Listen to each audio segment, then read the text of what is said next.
Hello viewers, আমাদের চ্যানেলের video notification সবার আগে পেতে চাইলে নিচে থাকা সাবস্ক্রাইব বাটনটি ক্লিক করে বেল আইকনটি বাজিয়ে দেন। আর হ্যাঁ, ভিডিওতে লাইক দিয়ে শেয়ার দিতে মোটেও ভুলবেন না কিন্তু। হাসবে না কাঁদবে অত সে বুঝতে পারছে না। দৌড়ে শায়ানের কাছে যেতে শায়ান হাত দিয়ে ইশারা করে থেমে যেতে। চারপাশে লোকজন জমে গিয়েছে। ইতিমধ্যে কয়েকজন মিলে শায়ানকে ছাড়িয়ে নিয়েছে। পরিস্থিতি হাতের নাগালের বাইরে চলে যাচ্ছিল। পরিস্থিতি সামলে উঠতে অতসী সবাইকে বলে শায়ান ওর স্বামী, কারণ না হলে শায়ানের জেলে যাওয়া নিশ্চিত। শায়ান অতসীকে টেনে সেখান থেকে নিয়ে চলে আসে। রাস্তায় ফুটপাত ধরে হাঁটছিল অতসীর হাত ধরে। গাড়ির কাছে আসতেই অতসী বলল, মিস্টার মাহমুদ, আপনি শার্ট খুলে ফেলুন, ভিজে গেছেন তো। কেন, আমার জরিমানা করানোর খুব প্রয়োজন? মানে জরিমানা আসলো কোথা থেকে? এই দেশের নিয়ম এটা, খালি গায়ে কেউ রাস্তায় চললে তাকে জরিমানা করা হয়। আচ্ছা, আপনি এখানে কিভাবে, কখন, কবে এসেছেন? তোমার সাথে একই ফ্লাইটে। রাইমা দিয়ানের সম্পর্ক ইদানিং বেশ স্বাভাবিকভাবেই চলছে। একদিন বিকেলে দিয়ান খুব মনোযোগ দিয়ে কিছু চিন্তা করছিল। কফির মগ সামনে রাখতে রাখতেই রাইমা জিজ্ঞেস করলো, কি হয়েছে, এত কিসের চিন্তা? ভাবছি। কি? আচ্ছা, এটা কখনো ভেবেছ সায়ান যদি আন্টিকে অলসির কথা স্পষ্ট করে বলে থাকে, তাকে দেখিয়ে থাকে, তাহলে আন্টি কেন অনামিকার জন্য বিয়ের প্রস্তাব নিয়ে গেল? অনামিকা অপমান করার পরেও কেনই বা আন্টি বিয়েতে রাজি হলো? সব রহস্যের সমাধান হলেও আমরা ঘুরে ফিরে সেখানেই আটকে আছি, কারণ মূল অধ্যায়ে আমরা এখনো যেতে পারিনি। অ্যাপার্টমেন্টে ফিরে এসে অতসী দ্রুত ফ্রেশ হয়ে শাড়ি পরে নিল। শায়ান অতসীকে শাড়িতেই পছন্দ করে। ফ্রিজ থেকে মুরগির মাংস বের করে নিয়ে দ্রুত ভুনার খিচুড়ির প্রিপারেশন নিচ্ছিল। ইতিমধ্যে শায়ান ফ্রেশ হয়ে বেরিয়েছে। কলিং বেল বেজে উঠতেই শায়ান বেরিয়ে যায়। ফিরে আসে লাগেজ হাতে। অতসী যখন রান্না শেষ হলো তখন শায়ান কাউচে বসে ল্যাপটপে কিছু করছিল। অতসী পাশে বসতে দেখতে পেল ল্যাপটপের স্ক্রিনে আর কিছুই না, কিচেনের সবকিছু দেখা যাচ্ছে। কয়েক মুহূর্ত সময় লাগলো পুরো বিষয় বুঝতে। এর মানে হচ্ছে মিস্টার শায়ান মাহমুদ অতসীকে নজরবন্দি করে রেখেছিল। পুরো বাসায় সিসি ক্যামেরা ইনস্টল করা। পা ধরে অতসী শায়ানের পিঠের উপর ভর দিয়ে বসে। এখানে আসার পর একবারও কথা বলেনি শায়ান। অভিমান? তাই তো। মিস্টার মাহমুদ, আপনি এখানে কেন এসেছেন? মিস করছিলেন আমায়? অতসী ভেবেছিল উত্তর হ্যাঁ হবে, কিন্তু না, মুখের উপর না, এ বড্ড অন্যায়। তবে কেন এসেছেন? আমি তো আপনাকে মিস করিনি। শায়ান অতসীর কথার উত্তর না দিয়ে উঠে চলে যায়। ফিরে আসে হাতে খাবার নিয়ে। প্রায় 3 মাস পর অতসী আজ শায়ানের হাতে খাবার খাবে। খুশিতে ডগমগ। শায়ান অতসীর মুখের দিকে খাবার তুলে দিয়ে শান্ত গলায় বলল, তোমার কলিগরা জানে না তুমি বিবাহিত? কি জানি, কখনো বলনি? কেউ জিজ্ঞেস করেনি তো। আচ্ছা, আপনি বলেছেন আপনি আমার সাথে এসেছেন, তাহলে এতদিন কোথায় ছিলেন? অতসীর কথায় শায়ান বাম পাশের জানালার দিকে ইশারা করে। তার মানে অতসীর ধারণা ঠিক, কেউ একজন জানালার পর্দার আড়ালে অতসীকে দেখতো। কেউ চেয়ে অতসীকে ফলো করে, এমন কথা শায়ানকে অতসী বলেছিল, কিন্তু শায়ান কথা গায়ে মাখেনি। মিস্টার মাহমুদ, আপনার ব্যবসা বাণিজ্য তো লাঠে উঠবে। কেন? বাহ, আপনি এখানে আমার সাথে থাকবেন, দেশের বাইরে তাহলে এসব কে দেখবে? কাল সকালে বুঝতে পারবে। খাওয়া শেষে শায়ান উঠে ফ্রেশ হয়ে এসে লাইটস অফ করে দিয়ে বিছানায় গায়ে এলিয়ে দেয়। অতসী কি ভেবেছিল কাল রাতেও যে শায়ান আজ এভাবে এখানে থাকবে? শায়ানের হাতে হাত রেখে অতসী বলল, মিস্টার মাহমুদ, অভিমান? না। তাহলে কথা বলছেন না কেন? কারণ অতসী তুমি সব বুঝতে পারো, শুধু আমায় ছাড়া। ভালোবাসি তো। অতসীর কথা শায়ান ধরপড়ে উঠে লাইট অন করে ভ্রুকুচকে জিজ্ঞেস করে, কি বললে? ভালোবাসি তো। শিওর তুমি? না, আমি শিওর হব কেন? শিওর তো হবে সাহারা আপু। আহা, কি প্রেম, যত সব। মেয়েদের নিজেদের মধ্যে এই একটা গুণ খুব ভালোভাবে রপ্ত করতে জানে, তা কি জানো? আর যাই হোক, প্রিয় মানুষকে যদি কেউ ভুলেও বলেছে যে পছন্দ করে, তবে সারা জীবনেও তার নাম ভুলবে না, এবং সময় সময় প্রিয় মানুষকে এটা নিয়ে খোঁটা অবশ্যই দিবে। ভালো করি। এটা বেশ অভিমান করার কথা আমার, আর এখানে উল্টো। শায়ানের কথা উত্তর না দিয়ে অতসীর নাক ফুলিয়ে বসে আছে।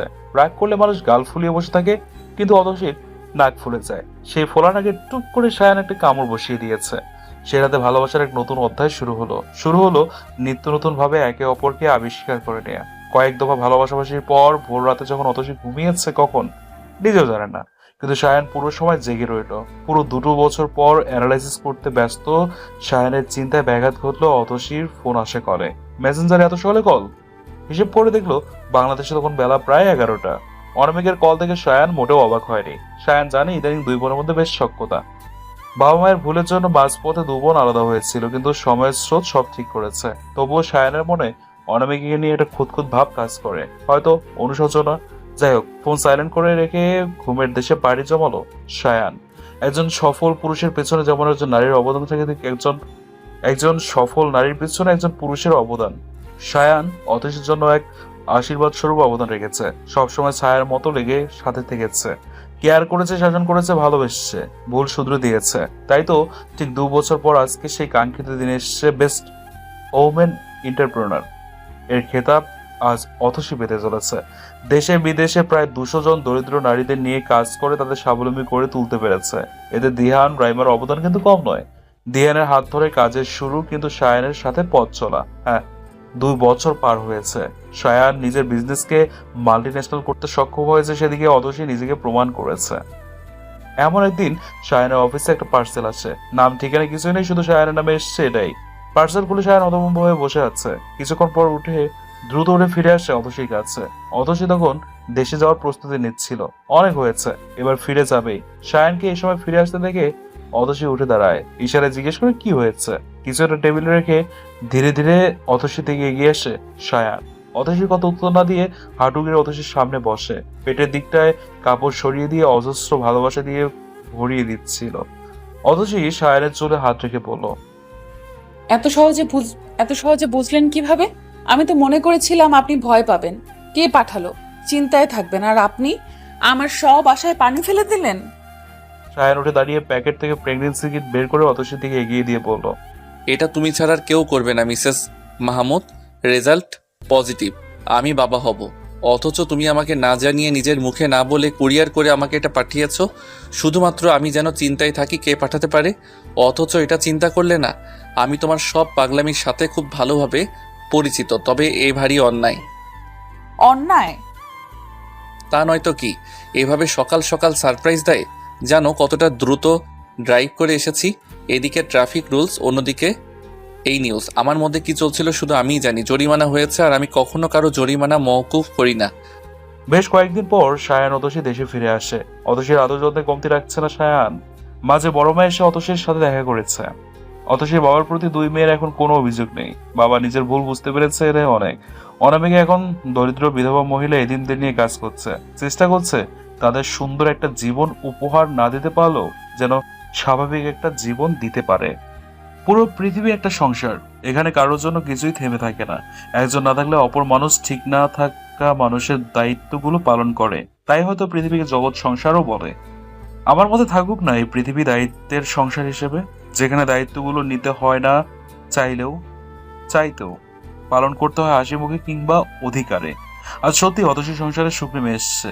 ছেলেরা খেতে বসছে, সায়ান, ইফাত, রেদওয়ান, আমিনুর সাহেব, দিহান। কিছুক্ষণ আগে বলা অনামিকার কথা হয়তো তোলপাড় করে চলেছে কারো কারো মনে, তবুও সবাই আড্ডায় মগ্ন।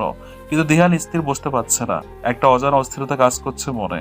খাওয়া প্রায় শেষের দিকে হলো। দিহানের প্লেটে খাবার তেমনই আছে। সহ্য না করতে পেরে ডাইনিং টেবিলের উপরে সজোরে আঘাত করে দিহান বলল, কেন করলি এসব? কেন এসব করার খুব প্রয়োজন ছিল? তুই কি সত্যি মানুষ? খাবার টেবিলে সবাই হতভম্ব হয়ে বসে আছে। দিহান কথা শেষ করতে করতে জোরে আবার আঘাত করে। কয়েক মুহূর্ত পর অতসীর হাত অনামিকা এগিয়ে নিয়ে আসছিল। মেয়েটা কয়েক ঘন্টা নুয়ে পড়েছে। ওদের আসতে দেখে দিহানের সামনে থাকা মানুষটা বেশ আয়েসি ভঙ্গিতে চেয়ারে হেলান দিয়ে বসে। এটো হাত খাবারের থালায় রেখেই বলতে শুরু করে, ও মিস অনামিকা ইসলাম, তাহলে সব বলে দিয়েছে। ভালো, বেশ ভালো। শেষ পর্যন্ত আমি দুধে মিশি গেল, আটি গড়াগড়ি খেলো। এদিকে সায়ান খুব শক্ত করে অতসীর ডান হাত আঁকড়ে ধরে আছে। চেয়ারে বসিয়ে আলতো করে মাথায় ডান হাত রেখে বলল, যা হচ্ছে বা শুনবে শুধু হালকাভাবে নিজে শুনবে। মাইন্ডে নিয়ে এগুলো চিন্তা করলে আরো ভেঙে পড়বে। তোমার থাকা প্রয়োজন না হলে কখনো এখানে নিয়ে আসতাম না। সায়ানের কথা শুনে সামনে থাকা ব্যক্তিটি হাসলো। হেসে মৃদু কণ্ঠে জিজ্ঞেস করলো, এত প্রেম কোথা থেকে আসে রে? তোর এই প্রেমের জন্য আজ এই দশা।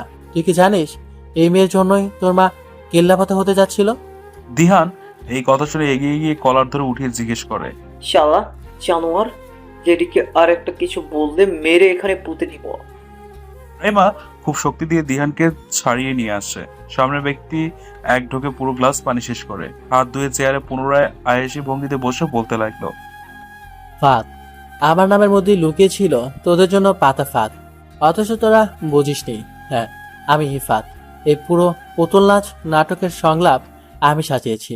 আর তোরা তো আমার পুতুল নাচের সেই পুতুল।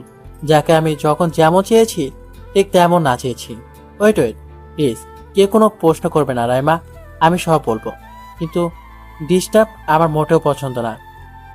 তো মিস্টার শায়ান মাহমুদ, তোর মনে আছে তুই কোথায় তোর মিসেস মাহমুদকে দেখেছিলি? আমার কিন্তু মনে আছে, কারণ আমি তোর সাথে ছিলাম। আমাকে লুকিয়ে চড়িয়ে সেদিন দুপুরে যখন তুই অতসীকে নদীর পাড়ে দেখেছিলি, তা ঠিক 56 মিনিটের মাথায় অতসীর পরিবারের পুরো ডিটেলস আমি পেয়েছিলাম। যদিও তখন এসব কিছুই প্ল্যান করিনি, কিন্তু ওই যে কপালে লিখন, না যায় খণ্ডন। যদি সেদিন আন্টিকে অতসীকে দেখিয়েছিলি, সেদিন মাত্র 37 সেকেন্ডের মধ্যে তোর নিয়তি আমি পাল্টে দিয়েছিলাম। কিভাবে? তুই যখন আন্টিকে দেখালি ঠিক সেই মুহূর্তে তোর ফোনে কল এলো। তুই পিছনে ফিরলি, অথচ হঠাৎ কোনো কারণে মাটিতে বসে পড়লো। ওর জায়গায় অনামিকা দাঁড়ালো। আন্টি অনামিকাকে দেখলো। দেখ নিয়তির খেল, তুই পিছনে ফিরতে ফিরতে অনামিকা বসে আর অতসী দাঁড়িয়ে যায়। তুই মনে করিস আন্টি অতসীকে দেখেছে, আন্টি মনে করে তুই অনামিকাকে পছন্দ করিস। তারপরে কাহিনীটা সবার জানা। যেহেতু ওদের সব খবর আমার কাছে ছিল, তাই আমি খুব সহজে এরপর অনামিকার সাথে যোগাযোগ করি।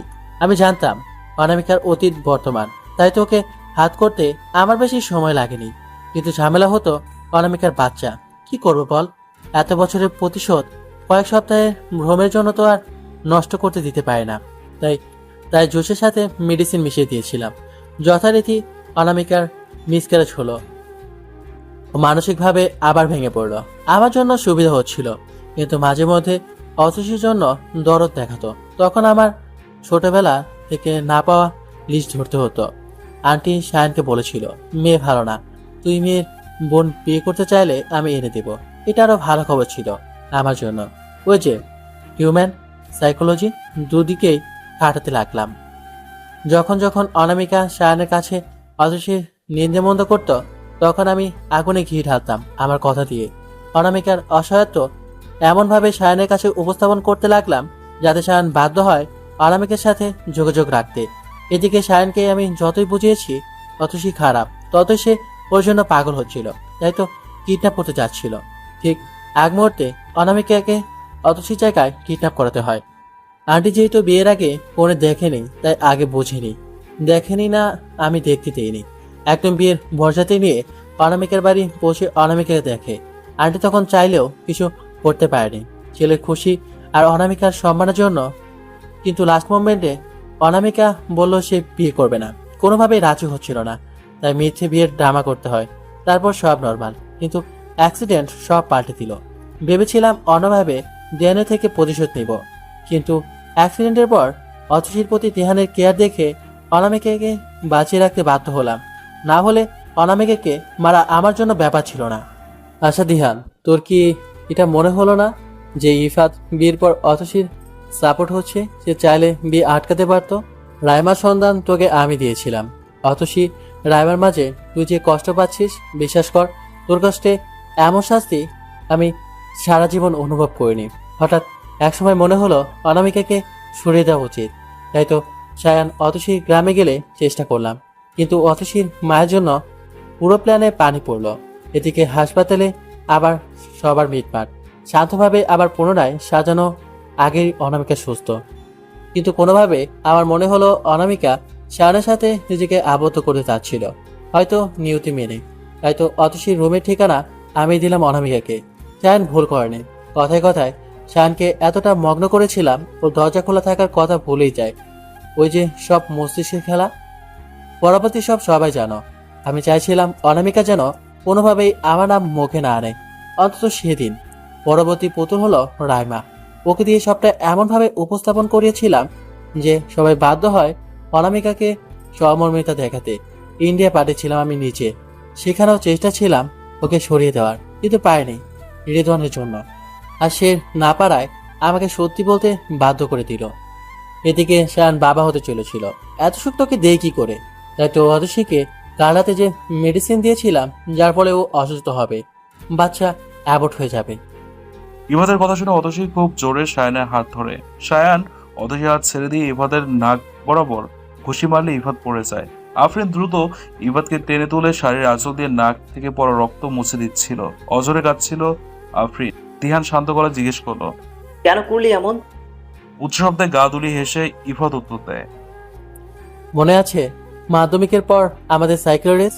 সে রেসে তোরা হেরেছিলি, জিতেছিলাম আমি, কিন্তু ফিরে আসার সময় আমাদের অ্যাক্সিডেন্ট হয়। তোরা একজন আরেকজনের হাত ধরলেও আমার হাত ধরিসনি। আমি পড়ে যাই প্রায় 70 ফিট উঁচু জায়গা থেকে। আমার স্বপ্ন সব শেষ হয়ে যায় সেটাতেই। আমি কখনো সামরিক বাহিনীতে যোগ দিতে পারিনি। কেন জানিস? আমার ডান পায়ের গোড়ালিতে সমস্যা হয়। আমি ঠিক মতো দৌড়াতে পারি না। ঠিক যেদিন আমার সুখ, আমার স্বপ্ন তোরা ছিনিয়ে নিয়েছিলে, সেদিন থেকে আমিও প্রতিশোধ নিতে চেয়েছি এবং আমি পেরেছি। দীর্ঘশ্বাস ফেলে সায়ান বলল। ইফাত, সেদিন যা হয়েছিল সব অ্যাক্সিডেন্ট মাত্র। আমাদের কারো হাত ধরার সুযোগ তুই পেয়েছিলি না।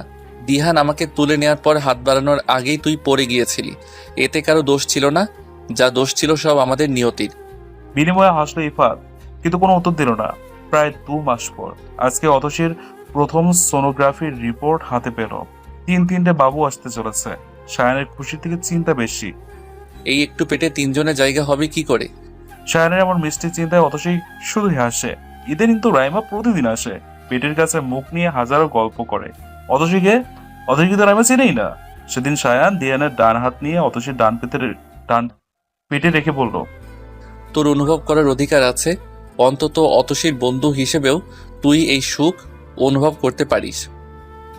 সেদিন সায়ান দিহানের ডান হাত নিয়ে অতসীর পেটে রেখে বলে। দিহান সেদিন সময়মতো দুবাই থেকে ফিরেছে। ক্লান্ত শরীরে যেন স্নিগ্ধতার বৃষ্টি হচ্ছিল। মিনিট 10 পর দিহান রাইমার দিকে তাকিয়ে বলল, এবার আমার জুনিয়র মেহবুব চাই, না হলে আমার এই বাবাইগুলো কার সাথে খেলবে? রাইমা লজ্জা পেয়ে অতসীর কাঁধে মুখ লুকালে অতসী বলল, দিহান, আমাদের 2 বান্ধবীর আগে থেকেই ডিল করা আছে। আমরা ভবিষ্যৎকালে বেআইন হব। আপনার আপত্তি আছে? আরে আপত্তি কিসের আপত্তি? আজকেই পাকা কথা দিয়ে দিলাম। দিহান, তোর মেয়েকে আমার ছেলে দিয়ে আনবো। আপত্তি থাকলে তুলে আনবো, তারপর বিয়ে করিয়ে দরকার পড়লে ঘরে বন্দি করে রাখবো। শালা, তুই এছাড়ার পারিসটা কি? শালি খালি গুন্ডামি। তবে আমি রাজি। তবে তার আগে লেডি, তোমার ভাইকে বোঝাও। রাইমা মেকি রাগ করে দৌড়ে চলে যায়। তখন অতসী বলে, আমাদের সবার সব গুছিয়ে উঠতেই দাদা ভাইয়ের সব তছনছ হয়ে গেল। সামনের মাসে হয়তো রেদওয়ান ভাই আপুর জন্য বিয়ের প্রস্তাব পাঠাবে। বাবার অনুরোধ কিংবা আমরা মিলে হয়তো আপুকে রাজি করিয়ে দিতে পারবো। কিন্তু কখনো ভেবেছো আফরিনের মনের অবস্থা? ও কি করে আপুকে মেনে নেবে? আর দাদা ভাই? ইফাত যা করেছে এর জন্য ওর যা শাস্তি হয়েছে, উপযুক্ত শাস্তি। ও যদি ওর ভুল বুঝে অনুতপ্ত হয়, তবে ফিরে আসার পর আমরা ওকে ফিরিয়ে দিব না, ভালোবেসে জড়িয়ে নিব। কিন্তু আগে অনুতপ্ত হতে হবে। সায়ানের কথায় দিহান সহমত প্রকাশ করে বলল, লেডি, এইসব চিন্তা করো না। আমরা ইফাতকে ফেলে দিব না, কিন্তু ও প্রতিশোধের নেশায় মনুষ্যত্ব হারিয়ে ফেলেছে। বিবেকহীন মনুষ্যত্ব মানুষ যে পশুর থেকেও অধম। 3 বছরের কারাদণ্ড হয়েছে ইফাদের। অনামিকা মামলা দায়ের করে। ইফাত সব দোষ স্বীকার করে। অনামিকা নিজের দোষের কথাও বলে সে নিজের শাস্তি চাইলেও ডক্টর নতাশা জবানবন্দি দেয় অনামিকা তখন মানসিকভাবে অসুস্থ ছিল। ডক্টর নতাশাকে ইফাত সাক্ষী দিতে অনুরোধ করে। মাঝে মধ্যেই অতসী আসে ইফাতের সাথে দেখা করতে, কিন্তু ইফাত দেখা করে না। সে বলেছে, যেদিন পশু থেকে মানুষ হতে পারবো সেদিন তোমার কাছে আসবো। অতসী ওর দাদা ভাইয়ের অপেক্ষায় আছে। হয়তো ইফাত অনুতপ্ত, তাই হয়তো এমন বলে। এত কিছুর মাঝেও আফরিন ইফাতকে ছেড়ে যায়নি, কারণ যে মানুষকে অন্তর থেকে ভালোবাসা যায় তাকে কখনো ঘৃণা করা যায় না। আফরিনের সাথে ইফাত দেখা করলে ইফাত বলে, তুমি অবশ্যই চাইবে না জেল ফেরত আসামিকে তোমার জীবনসঙ্গী হিসেবে। তুমি নিজের জীবনে এগিয়ে যাও, আমি দাবি রাখবো না। আফরিন বাঁকা হাসি হেসে প্রতি উত্তরে যতখানি হাতের স্পর্শ করা যায় ততখানি স্পর্শ করে বলে, তুমি ফিরে আসা অবধি তোমার দায়িত্বগুলো না হয় আমার থাকুক। আমি নিলাম তো সব দায়িত্ব তোমার। তুমি শুধু ভুলগুলো শুধরে পবিত্র হয়ে ফিরে এসো। আমি অপেক্ষা করব। আজকের মতো এই পর্যন্তই। আবারও দেখা হবে নতুন কোনো গল্পে। ততদিন পর্যন্ত আপনারা সবাই ভালো থাকবেন, সুস্থ থাকবেন, ভালো রাখবেন ভালোবাসার মানুষকে।